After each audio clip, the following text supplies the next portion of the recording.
Reka bentuk Vigus Pro ni agak unik sikit lah. Nak kata tough pun tidak, nak kata macam urban truck pun tidak. Dia macam somewhere in between. Entahlah nak cakap berkenan pun tak tahu, nak cakap tak berkenan pun tak tahu.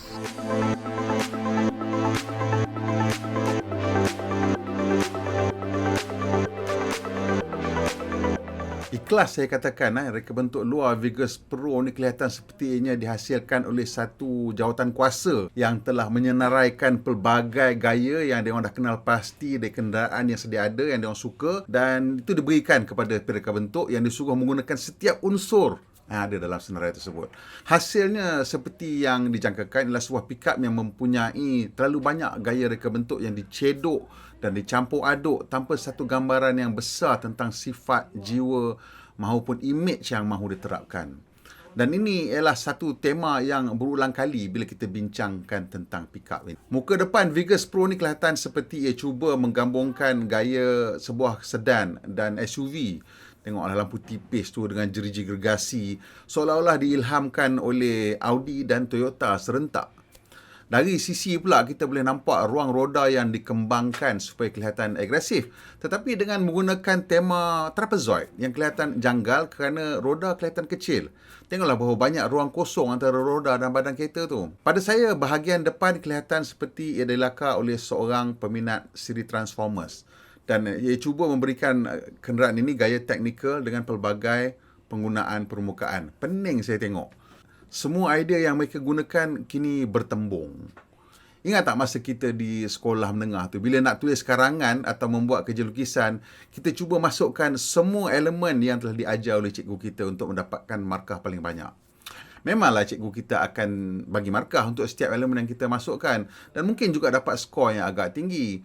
Tapi sebenarnya komposisi ataupun karangan tersebut mungkin agak janggal. Inilah dia Vigus Pro bagi saya. Sebenarnya ini tak pelik kerana banyak syarikat automotif yang baru bermula melalui fasa ini. Itu pasal kita tengok di China banyak kenderaan-kenderaan yang kelihatan agak pelik dan janggal kerana mereka cuba gabungkan gaya-gaya tanpa memberi terlalu banyak fikiran mendalam mengenainya. Okey, kita gerak ke sisi pula. Ni kita lihat ada tempat ikatan plastik yang agak besar dan bagak. Kalau tengok dekat-dekat macam muka orang tengah menjerit pun ada. Dan ianya tidak meyakinkan plastik besar ni.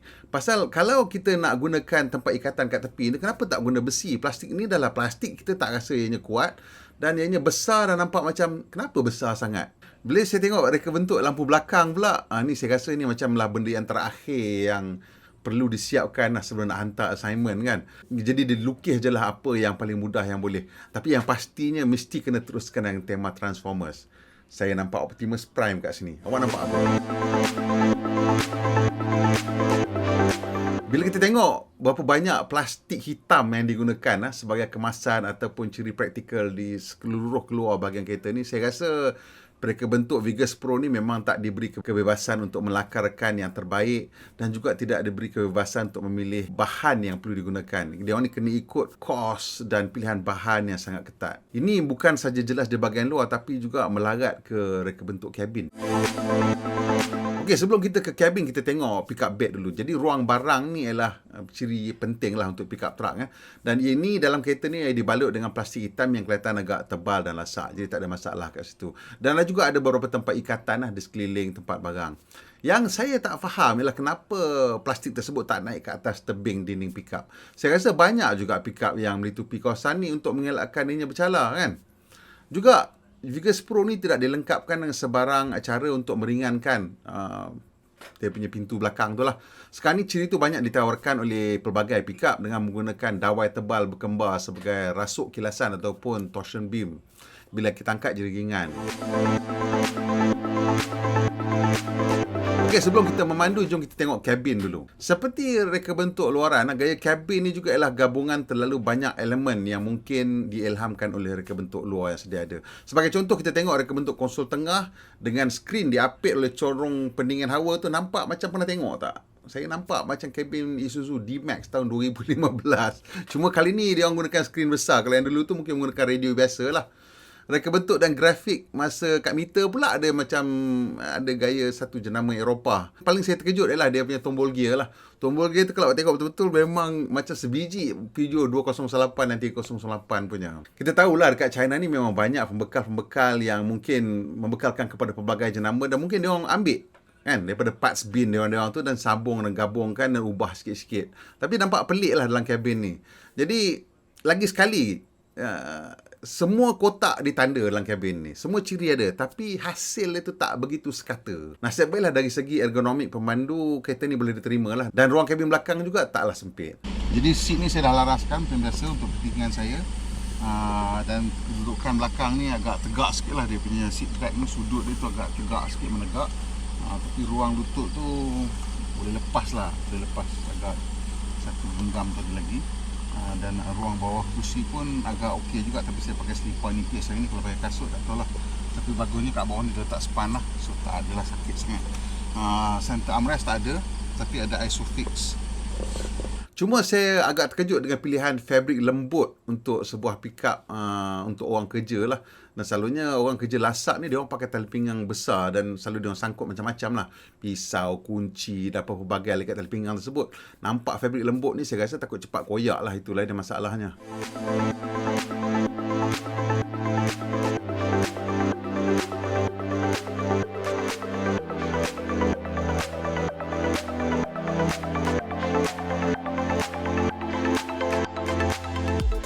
Kami menguji Vigus Pro ni di janda baik dan dapatlah lalu beberapa laluan kampung. Ada laluan yang elok berjaga, ada yang kurang terurus dan ada juga tempat untuk kita redah sungai sikit lah kan, bagi cantik sikit gambar kita. Yang bagusnya spesifikasi mekanikal juga diatur mengikut prinsip yang sama seperti reka bentuk, iaitu pilih sebanyak mana ciri yang popular dan pastikan ia yang ada pada kereta kita. Enjin Gentra ni berkapasiti 2 liter. Mengikut trend terkini yang mahukan enjin kecil. Ia datang dengan turbo VGT untuk mengurangkan kelambatan tindak balas enjin. So turbo lag tu kurang. Sistem bahan api menggunakan pacitan terus, elektronik, common rail. Kotak gear pun tak kalah, 8 nisbah. Sementara sistem pacuan 4 roda pula dibekalkan oleh jenama terkenal Bob Warner. Kunci pembeda diff lock pula daripada Eaton. So more branded babe. Enjin 4 silinder ni menghasilkan 141 PS kuasa. Satu angka yang boleh diterima pakai dan daya kilasan 340 Nm. Dia juga boleh diterima pakai bila kita fikirkan harga Vigus Pro ni. Kita faham di China mereka memang boleh memanggil pembekal dan perunding untuk menggabungkan komponen dari pelbagai syarikat dan melakukan integrasi dan boleh hasilkan produk yang elok. Tapi untuk ini berlaku, pentingnya syarikat induk tersebut mesti mempunyai satu idea, satu wawasan yang jelas dengan apa yang dia nak daripada produk tersebut. Jadi untuk yang kali ini saya rasa mungkin komiti itu tak begitu jelas dan jurutera pun tak begitu pasti untuk apa untuk dihasilkan. Untuk itu Vigus Pro ni saya boleh katakan mereka mencapai tahap 7/10 di mana pengalaman pemanduan kami adalah ala kadar. Dari segi pecutan, pemanduan, keselesaan dan juga tahap bunyi dan gegaran dan kekasaran. Setakat laluan kampung memanglah pickup sepatutnya tak ada masalah dan kami taklah pergi mencari lubang lumpur ke jalan balak ke untuk mengujinya. Jadi cukup sekadar kami katakan ia memenuhi keperluan minima sebagai pickup. Sistem gantungan juga agak keras dan terasa seperti pickup mungkin generasi sebelum ini dan secara keseluruhan lah pemanduan di jalan raya juga ala kadar dengan steering yang tidak banyak maklum balas dan juga tidak begitu tangkas dan juga tak begitu tepat.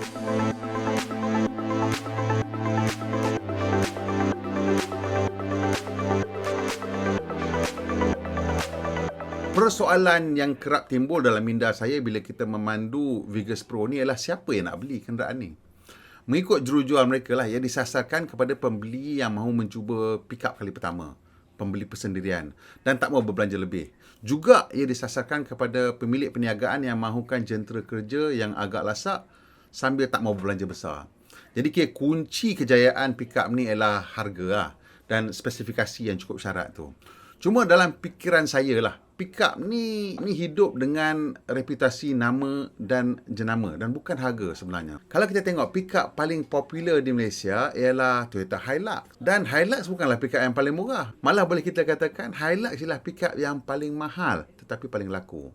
Hilux ni laku kerana pembeli profesional tahu apa yang dia akan dapat dari segi spesifikasi. Dan dia tahu dia akan dapat kelasakan dan ketahanan. Tapi yang lebih penting lagi, pembeli profesional dia mahukan sokongan lepas jualan yang mantap. Dan Toyota memang mantap. Walaupun Vigus Pro ni disokong oleh kumpulan tancong yang dah lama berkecimpung dalam industri otomotif dan mereka juga mempunyai cawangan di seluruh negara. Tapi yang sedihnya reputasi kumpulan tersebut dah tak gah macam dululah. Tak tahulah apa yang dah jadi, tapi sekarang kurang gah lah. Kita banyak juga dengar orang komplain lah tentang mereka. Hakikatnya mereka ni kan nak jual Nissan Navara pun struggle. Kurang dapat sambutan. Ni pula nak mencuba nasib jual jenama baru yang tak teruji. Saya pun tak faham kenapa. Mungkin dalam kumpulan syarikat di China tu ada produk-produk lain yang dia orang nak, mungkin lori ke SUV ke apa, saya tak tahulah. Jadi kena ambil yang ni dulu. Mungkin lah kan. Kita tengok pickup daripada Westar, Maxus. Ini juga daripada China. Dia orang ni ambil pendekatan berbeza. Dia orang cuba tawarkan spesifikasi yang paling tinggi pada harga yang mungkin sama dengan jenama Jepun. Itu pun saya tak begitu yakin akan berjaya. Senang cakap lah, pembeli pickup ni terbahagi pada saya lah, kepada pembeli profesional dan pembeli persendirian. Jadi pembeli persendirian ni digunakan pickup ni sebagai kenderaan gaya hidup dan dia orang kos pemilikan tu tak kisah sangat lah sebab dia orang bawa mileage pun rendah. So for them, harga spare part ke apa tak kisah, janji pickup cantik, spesifikasi terkini dan gaya penting. Untuk yang profesional pula, dia orang macam tadilah mahukan after sale support yang mantap. Jenama gaya hidup ialah Ford dan Mitsubishi sekarang paling top. Manakala jenama kerja pula ialah Toyota dan Isuzu. Nissan dengan Mazda berada di ruang antara tu, antara profesional dan antara gaya hidup. Ini satu kedudukan yang tak selesa. Dia macam tak ada fokus yang tepat. Jadi, di mana duduknya Vigus Pro? Saya rasa juga duduk di zon perantaraan. Ini yang zon yang mengelirukan pembeli ni. Dah lah jenama baru, duduk kat situ pula, makin lagi susah. Mereka yang mahu jentera kerja, dia orang boleh pilih single cab lagi pelbagai jenama. Ataupun kalau nak yang twin cab, boleh juga pilih versi asas dari jenama-jenama yang terkenal. Kalau anda mahukan pickup baru dan harga adalah keutamaan paling penting, datanglah pandu uji kenderaan ni. Mungkin sesuai dengan anda. Tapi kesimpulannya, saya rasa produk ini tidak mempunyai sasaran yang jelas. Dan itulah sebab si juru-jurual tadi tu akan perlu bekerja keras untuk meyakinkan pembeli. Agak-agak komisen yang lebat lah kalau tidak letih, babe. Okey, tak apalah. Kita bagi skor pada kenderaan ni. Reka bentuk saya bagi dia 6.5/10. Reka bentuk kabin juga 6.5/10. Practicality kabin 7/10. Pemanduan 6.5/10. Nilai untuk wang anda 7/10. Keseluruhan saya boleh bagi dia 6.5/10. Ya, okey. Sampai situ je video kita kali ini. Kalau awak dah tengok sampai habis, mesti awak suka, tekan butang like dan kongsikan dengan kawan-kawan peminat pickup. Dan kalau boleh, komen sikit kat bawah lah. Setuju ke tidak dengan pendapat saya. Dan of course, tolong kita bantu kita tekan butang loceng dan juga tekan butang subscribe supaya dapat maklumat bila kita buat video terbaru. Pemandu Malaysia, pemandu yang berhemah kita. Jumpa lagi, insyaAllah.